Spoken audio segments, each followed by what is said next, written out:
The winter meetings in Orlando have concluded, and while the Reds didn't make any splashy moves, a lot of rumors that maybe the Reds are interested in some players on the trading block. We'll talk about all of that coming up on this edition of Chatterbox Reds. Hello, everybody. Craig Sandlin joined by Nick Kirby. Nick, how are we doing on this Thursday morning?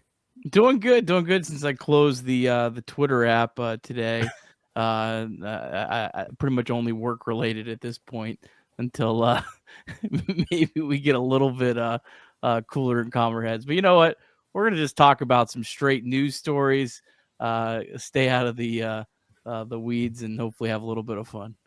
Wednesday was full of interesting tidbits, not even just from Reds camp, but around the country. And certainly won't get into all of that, but an interesting day nonetheless. And we're overcoming our internet issues, Nick. We avoiding the freezes at this point. Everything's still clear and good on your side.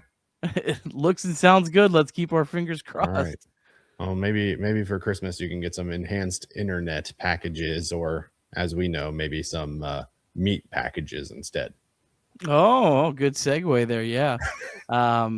Of course, Omaha Steaks, great for holiday gifts. I know it's what I'm going to be getting my dad and my brother is a Omaha Steaks package this holiday season. I love the festive gift plus free burgers. Pretty much everything I've had, Craig, I know you would agree. Everything we've got from Omaha Steaks has just been fantastic. One great thing, if you're a procrastinator like me, place orders by 6 p.m. and they ship the same day. That's huge. And as always, you can save big on gourmet gifts and holiday favorites with Omaha Steaks. Visit omahasteaks.com for 50% off site-wide during the Sizzle All the Way sale. And for an extra $35 off, use promo code Chatterbox at checkout. Terms do apply. See site for details. It's omahasteaks.com. Code Chatterbox. Craig, what's your favorite thing you've had other than like just the fillet? Something. I mean, fillet is great. The burgers were really good. I think they're underrated. They're probably the juiciest burger I've ever had, especially made at home.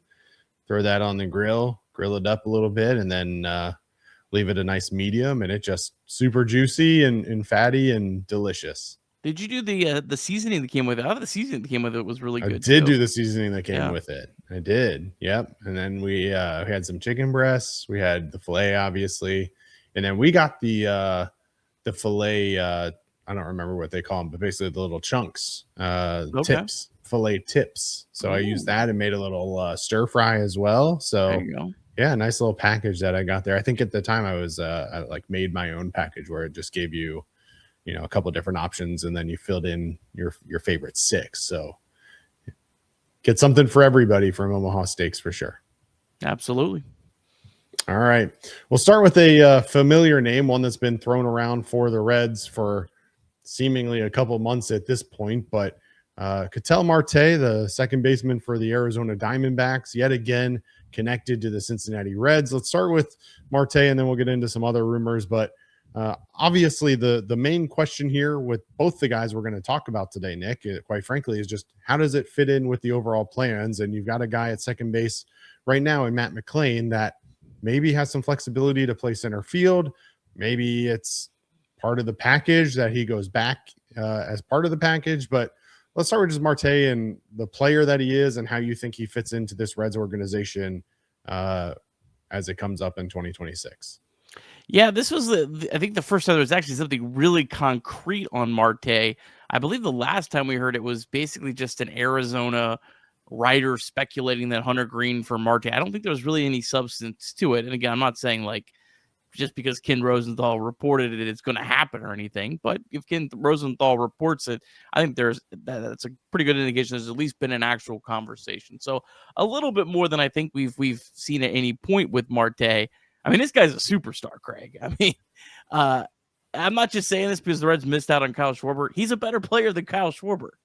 Now, you have to give up a lot to get him. It's not just money, which is the biggest problem. But keep in mind that Nick also said this about Josh Naylor, so take it for what it's worth. I don't know if Josh Naylor is better than Schwarber. Or maybe you called him a better fit for the Reds. I watched the video. I think I said he could potentially be a better fit. No, I mean, I'll just give you the cold hard numbers here. Last 3 years, Ketel Marte 15.3 Fangraphs versions of wins above replacement, tied for 12th in baseball with Mookie Betts. Schwarber was at 9.1. And you might say, well, it's because Marte plays in the field. Craig, Marte has a higher WRC plus than Schwarber over the last 3 years, 140 to 135. Now, either one of those players, it completely changes the entire outlook of your offense. I'm not saying like, oh, wow, this would be so much better, but that's the kind of player you're getting. And the fact that he can play in the field helps. Pretty much you're getting the same type of age. He just finished his age 31 season last year, but not showing any signs of slowing down. Had a 145 WRC plus in 2025, 4.6 Fangraphs wins per replacement, and he only played 126 games to get to that. Now, the harder part, he signed a 6-year, $116 million contract extension pre-2025. Then he goes out and puts up 4.5 wins above replacement. It looks good. How that breaks down, $16 million in 2026, which is basically what the Reds have in Gavin Lux, if you're doing the math at home. 2027 is $12 million. Then it goes up. 2028 is $20 million, 2029 is $22 million, 2030 is $22 million, and then 2031 is an $11.5 million club option. But just a couple other notes here. He's a solid defender at second base. Not elite, but okay. I mean, that's perfectly fine. Has previously played center field, but I think that's long. That ship is long. Seattle hasn't played there since 2021. Craig, you mentioned the fit. This is kind of what how I would envision Marte. Let's just say if you kept McLean, okay? I would think you'd probably do some sort of rotation. I think you could do third base Brian Hayes, shortstop Ellie, second base McLean, DH Ketel Marte. You could do on another day, you could do Ellie at third base, McLean at shortstop, Ketel Marte at second base, DH whoever. Ellie at third base. Just on a day, just to kind of rotate everyone. And then the other day, which is something I think is important, DH Ellie, Brian at third, shortstop McLean, Marte at second base. I think it'd be a way to keep all these guys fresh. And then let's also not forget Brian Hayes has had a lot of injury history. Matt McLean's had a lot of injury history. Ketel Marte's had some injury history, not as bad as those other two. But I would love to keep Matt McLean. Now, I don't know if that's an option here, but I'm saying there's a world where I don't think there's too many players there, is what I'm getting at. Yeah. I think that's interesting. I certainly would think that McLean doesn't carry nearly the value in the trade market or otherwise that would justify moving him at this point. And so it's hard to imagine a world where he's part of the return package for any of these, because I just don't think he adds enough value to make sense for the Reds to do that. Now, you're getting a second baseman that's under team control through 2030. And so at that point, where does McLean long-term fit in? I don't know. But if you have McLean have any sort of a resurgent year in 2026, his trade value goes up, and then you potentially could move him next offseason or beyond if he does have a better 2026, which we heard from Terry Francona a couple of days ago that obviously he's optimistic about the return of Matt McLean. And so there's a lot to go into it. Can you explain what you meant when you said that it was basically what the Reds had in Gavin Lux when you were talking about his salary for next year? Sorry. So in 2026, he makes $16 million. Ketel Marte does. The Reds have about $10 million max to spend, we believe. Oh. Gavin Lux is $5 million. You get rid of Gavin Lux, you basically can pay for Marte. Gavin Lux plus what they had in the room. Yeah, that's what I meant. So I probably did not explain. No, you're good. Well. You're good. I think the real question here, and it's interesting because both of the players we're going to talk about today are middle infielders, but the need on this team at least seems to be outfielder. And if you're going to go out and get Ketel Marte, and we're talking about the fit here, like that leaves you, as you just said, basically with zero budget. Now, we're also assuming that someone like Brady Singer isn't part of this deal, which would free up another 10 to 12 to $14 million as well, and would allow you to go out and sign somebody. But we'll talk about the trade cost in just a second. But, the question becomes, do you go out and do you upgrade that second base position with Marte? Do you go out and spend that money elsewhere in the outfield? Do you trade for an outfielder? There's a lot of options here. And I guess my question for you, Nick, is what is the intrigue of this Reds front office with adding or improving that second base position at this point? I don't want a second baseman. Like, I wish Marte played left field, and maybe you could even move him to left field. It's just because this is an elite bat. Like, I'm viewing Marte more as like I'm viewing adding Schwarber. It's just adding. I don't think you could probably play him every day at DH because I don't think he's going to necessarily want that. This is a guy that has been a second baseman.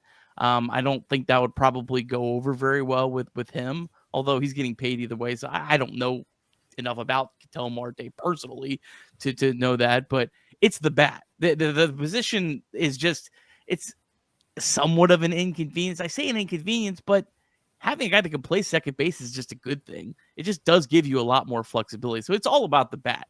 Like, I would just, if you're listening to this, don't worry about him playing second base. Think of him like you're adding a DH, and then, yeah, you might have to move some pieces around to kind of fit him into a lineup.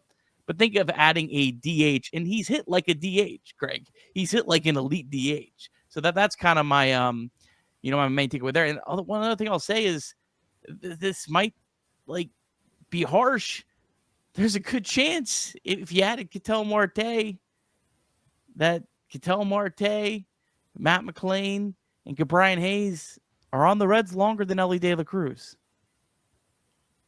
Sure. I mean, Ketel Marte is under contract through 2030, and Elly is under team control through 2029. So that alone, but they're not potentially establishes. But they're not keeping Elly till he's a free agent if they're not extending him. That's what I'm saying. Like, so you have to kind of factor that into all this. As hard as that is to say, I don't like saying that, but that's the reality. Yeah.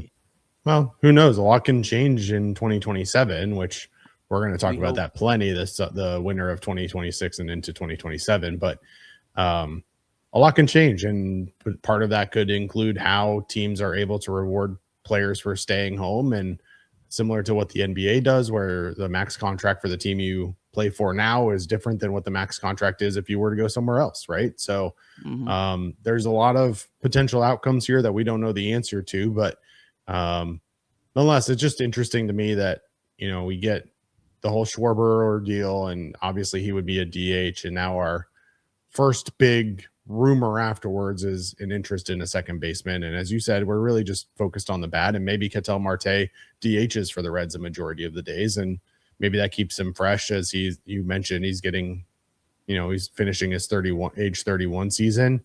But it is interesting. And the other piece of Ketel Marte that has to be mentioned is the quote unquote off the field and clubhouse issues that have been reported over the last year and a half, really, as it pertains to the Diamondbacks, and may really be one of the primary reasons that Marte is even available on the market at this point.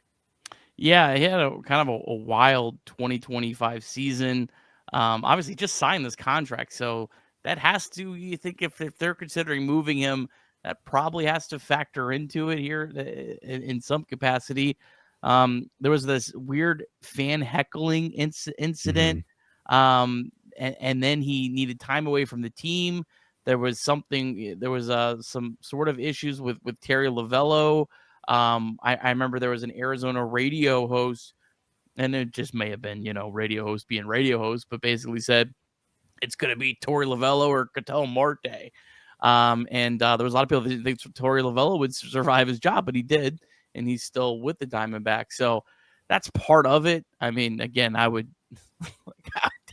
I'll take my chances. I mean, for a guy that hits like that, I mean, this is a guy that would, the Reds, what their best projected hitters, like 108 WRC plus. I mean, this is a guy that's, lived in the 140s. I mean, that's like a entirely different world. So, yeah, I mean, that is part of it, but okay. Like, it's kind of how I do it.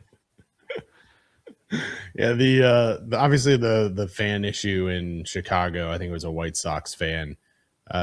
Certainly understandable that it hit him. He took a couple of days away after that, kind of regrouped and came back to the team. But the other piece of it was, at the end of 2024, there were reports that he requested time off in the middle of the playoff race, and that maybe this just wasn't that important to him. And just his buy-in to the overall team aspect of it. And he came out in August of this year and kind of apologized for his handling of some of these situations, and that, ultimately trying to help the team and understands where the criticism is coming from. But, that ultimately him and the team have to make the best decision about what's best for not only the team, but for Ketel Marte as well, not Noelvi Marte, Ketel Marte as well. And so, certainly there's something there. And as you mentioned, Torey Lovello was in the heart of it for some time there, but Lovello and Geraldo Perdomo came out and defended Marte and talked about how important he was to the team and all of those things. So how much of it do you really put stock into, and how much of it do you just kind of have to take with a grain of salt? I don't know. It's hard to say, but I also like to believe that at 31, he can provide a little bit of veteran leadership, and you got to hope that he can do that and that he's matured enough to be able to handle that. And also that Terry Francona can work with him to make sure that he gets the most out of him as well. And so there's a lot of pieces that are moving pieces, but again, that has to play into it. And it also plays into what the cost is to get him. How desperate are the Diamondbacks to move Ketel Marte and his $116 million contract? That's the answer that has to be told. But I'll ask you now, Nick, what does a package for Marte look like if you're the Cincinnati Reds that you as a fan would be comfortable with? Well, I don't know how much I'd be comfortable with. I came up with 4 different options because I don't know what the Diamondbacks are looking for. You could really see them going multiple ways here, right? This is a team that sold at the trade deadline, but still has obviously a lot of talent with Corbin Carroll and Perdomo, who ended up being like an MVP candidate, had an incredibly breakout year. So you think they still want to compete in 2026. I don't think they're just going to want a full prospect haul back. Maybe they will. And so I gave 4 options here. So deal 1 would be Hunter Green plus Gavin Lux for Marte, plus I went with Brandon Pfaadt, just basically an innings eater starting pitcher. Basically you're trading your strength for strength. Like it would be hopefully one of those classic win-win trades. Now, I don't love this idea because I kind of feel like for the Reds, it's rearranging deck chairs, trading your all-star pitcher for an all-star hitter. How much does it net you at the end? For me to be okay with this deal, Craig, it would basically be you're gambling that you don't think Hunter Green can stay healthy. That would be kind of, I think, in the calculus here. Deal number 2 would be Burns plus McLean for Marte. I think that probably is about what the asking price would be. Again, I don't love trading a pitcher as talented as Chase Burns, as cheap as Chase Burns, that used to have 6 full years of control. But if you want a superstar hitter back on a trade, that's kind of what you have to give up. Deal 3. It is worth noting, Nick, that Brandon Pfaadt signed a 5-year contract in March of this year. So similar to Marte, who just signed a new contract, Brandon Pfaadt also did. And for those that are interested in that piece specifically, he's under team control now through 2031. So that bought out all of his arbitration years, and then also gave the Diamondbacks 2 additional years on top of that, plus a mutual option even after all of that. So team control through 2031 with a mutual option for 32 with Brandon Pfaadt. Very, very friendly though. What like the less than 3.4 this year, 5.4 next year, 8.4, 11.4, 15.4. Then the club option is for $21 million in 2031, and then $25 million mutual option in 2032. But you got to remember, Hunter Green's contract is also very team friendly. And so in order to give up a team friendly stud starting pitcher, yeah, it's nice to get Marte back, but I don't know that Marte for Hunter Green straight up, as was initially suggested by that Diamondbacks beat writer, would make sense on at least on the Red side, in my opinion. Yeah, the Reds could also look for a prospect back, but I don't know. I would rather go that route, but I'm just thinking more realistically here. The other 2 that I had here would be like Louder, McLean, and then one of your top prospects, either Duno or Lewis. that might get it done. I don't know. I think the Diamondbacks probably are asking for more than that. Then the other would just be the full prospect haul, which I just don't think the Diamondbacks are going to be looking for.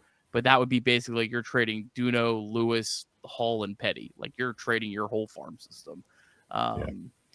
So I think it would probably be one of those top three. I think the Diamondbacks are probably pushing for one or two. They're going to want Hunter Green or Chase Burns. I mean, they're trading one of the best position players in the sport. And yes, he's owed money, but that's still a very good contract. You just saw Kyle Schwarber get $150 million, and this is, these years are cheaper than that. And this guy can play in the field and has produced better than Kyle Schwarber. So they're going to want a pretty good piece back.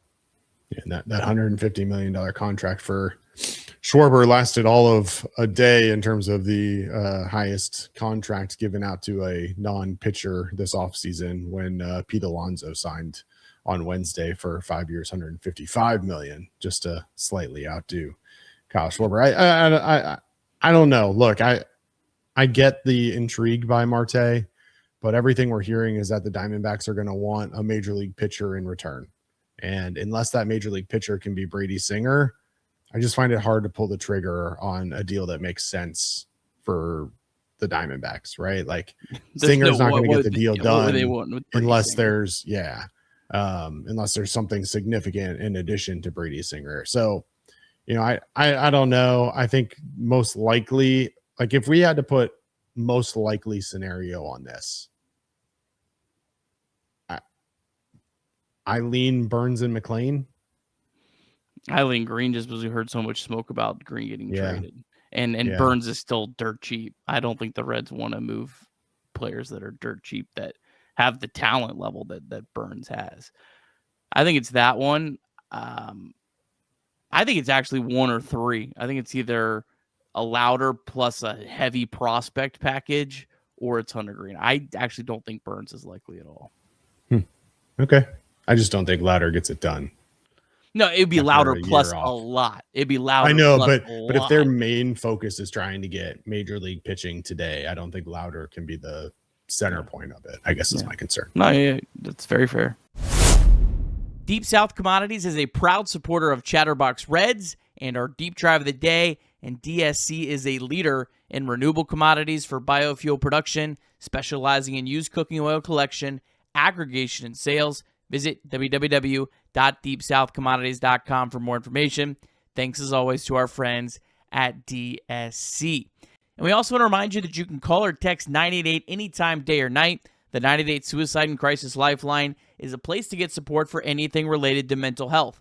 Whether it's an immediate crisis, simply wanting to find out how to connect with care, or anything in between, it's a 100% confidential, secure, and anonymous way to reach out for help when you don't know where else to turn. To connect, call or text 988 or visit mantherapy.org to get help. It's okay not to be okay. All right, the other name on the trading block, tied with the Cincinnati Reds on Wednesday, Brandon Lowe. Again, second baseman in the final year of a deal. So a little bit of a different scenario here than Marte, who is at the beginning of a new contract. Lowe is finishing up a contract. What do we need to know about Brandon Lowe, the player, Nick? Yeah, probably a lot more realistic of an option to be traded than Ketel Marte, because you have to move heaven and earth to make a Marte trade happen. You don't for a guy with 1 year left of team control. He's in the final year of a really incredible Tampa Bay Rays contract. Can you believe it, Greg? 6 years, $24 million for a guy that's played as well as he has. He's on an $11.5 million club option. 2026 will be his age 31 season. This guy's been a good hitter throughout his career. Career 123 WRC plus, nearly 750 games. Never been below 100. Pretty much a masher. It doesn't maybe look like it. Like if you kind of look at him and you look at Kyle Schwarber, you're like, wait, this guy's the home runner. He hit 31 home runs in 2025. Hit 39 back in 2021. The projections of the Great America Ballpark just go up from there. Doesn't really hit for a high average or get on base a ton. He's just a power hitter. He's a second baseman, but this is another second baseman by by baseball reference definition only, he was terrible at second base in 2025, minus 13 outs above average. He had been pretty decent there throughout his career. It just fell apart in 2025. He did play 3 games at first base last season, has 28 career games there. So I kind of think if you're looking at him, you're looking at him as a first base DH, and then second base is I think you're kind of looking at him almost the exact same way Gavin Lux. Although Gavin Lux was third base and left field, I think it'd be that kind of thing where he as a second baseman, but you're not planning on playing him at second base. But yeah, I mean, this is a guy that's a good hitter that I don't think we'll talk about what I would think here in a second. I don't think it would cost a ton of prospect wise. I kind of just look at him and I go, do I really like him that much more than Ryan O'Hearn? I think I like him better than O'Hearn, but O'Hearn, when you're not giving up anything, that's where I don't know if I like him that better than O'Hearn. Yeah, I think the question is, do the Reds view him as a first baseman or as a second baseman or as a DH? Again, the big piece here is that the Reds in 2025 really struggled at the DH position. You had Gavin Lux starting a lot of games in that role. Just wasn't really something that you got the production out of that position that you would hope or expect to get. And so if nothing else, it gives you a little bit more flexibility to put different guys in different positions, whether that be DH or in the field. So it'll be interesting to see, but he has actually DH'd a decent amount. Last year he was the DH 9 times for the Rays, but in 2024 he started 33 games at DH. So this isn't a guy that played second base every single day, that never DHs. He DH'd a decent amount for the Rays the last couple of years. Yeah, we'll see. Again, it's tough because neither one of these guys really fit what I think is the Reds' biggest need, Nick. And obviously that is either a true DH that can hit for power and for average, or an outfielder that can hit for power. And maybe they feel good about who they have in the system already in the outfield, but I don't know necessarily that these are the two top targets I would be looking at if I was the Reds. Well, who would you be looking at? I guess would be my question. Well, I guess the question is always about who's available, right? I mean, that's always the question. I'd have to go back and look.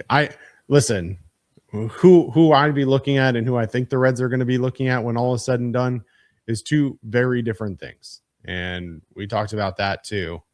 If I'm looking for an outfielder that may be available, that's the real question, is who's going to be available. I know Joe Adell is a name that a lot of people have been intrigued with in Cincinnati for a long time. I think he fits in somewhat well. Byron Buxton potentially being available fits in extremely well. Let's see. My point really is this, Craig. I think people are thinking of, okay, if we're just getting a first base DH type, that's kind of what a lot of people are thinking about after pivoting from Schwarber. You're thinking, all right, a guy like Ryan O'Hearn. I mean, Lau's hit twice as many home runs as Ryan O'Hearn. He has more power than Ryan O'Hearn. Now, Ryan O'Hearn hits for a much higher average, gets on base more, does those things a lot better, which is all part of winning. But if we're just talking getting the guy that hits home runs, I mean, this guy hit 31 home runs last year, has hit 39 in the season in his career. I think it's just, again, people get hung up on his baseball reference page saying second baseman, but you can't think of him as a DH. Well, yeah, that may be true, but the fact that they're currently engaged with 2 second basemen, I think it just makes it hard. It makes it hard to do that, right? And it may be coincidence. I don't know. Because both of them, like you said, are very good hitters and offensively probably immediately become the best offensive player, or at least offensive threat on this team. They both be projected. It wouldn't even be close. I mean, right. So, I mean, with that said, it certainly makes sense. It's just a matter of, do I trust the Reds to utilize them in that role? I don't know. Listen, I already told you, I've said it a million times, what I think the most likely outcome is for who the Reds add to their lineup in 2026. nobody agrees with me. Nobody wants who I think the Reds are going to go after or who are they're going to eventually settle on. And I've said it enough. I don't need to bring it up again. But nonetheless, Brandon Lowe is who we're talking about tonight. And isn't he a second baseman though on Baseball Reference? He's on Baseball Reference, but he's a DH that puts the ball in play. I know, and hits a line drive. Like he got moved there. I know. But like legitimately, if you're talking about the Reds' prototypical DH in terms of like what they prioritize right now, who do you think better fits that, Brandon Lowe or who I'm talking about, Luis Arraez? I don't think they're dumb enough to do a rise. I think O'Hearn probably makes more sense with what they're talking about because O'Hearn hits for a significantly higher average. I mean, we're talking a guy that's probably projected to hit in the 240s versus a guy that's the last couple of years that this year hit 281, gets on base significantly more. I just heard Nick Kroll trying to set the table the other day, talking about how you don't necessarily have to be a home run hitter today in order to hit home runs in Great American Ballpark, because if you're hitting line drives, they'll find their way out of right field. And I know a guy that hits some line drives, even though they're not hit very hard. It doesn't matter. Brandon Lowe, what's it going to cost to get him in Cincinnati? This is way tougher. Like Ketel Marte, I think I kind of have a pretty reasonable expectation of what I think the Diamondbacks would want. I'm trying to figure out what this guy's worth and then what Tampa Bay wants, because Tampa Bay, their trades are wild. Like it's hard to even know. This is kind of what I came up with. Again, throw stones at me because I don't know. I thought maybe Chase Petty straight up. The Rays love to get a pitcher that's a project. Edwin Arroyo plus, I think it'd have to be somewhat Arroyo plus another prospect, Hector Rodriguez plus. Again, they love pitching because they look at some of the recent draft picks like Aaron Watson or Mason Morris. I could see them loving Luis May plus something else, Zach Maxwell plus something else.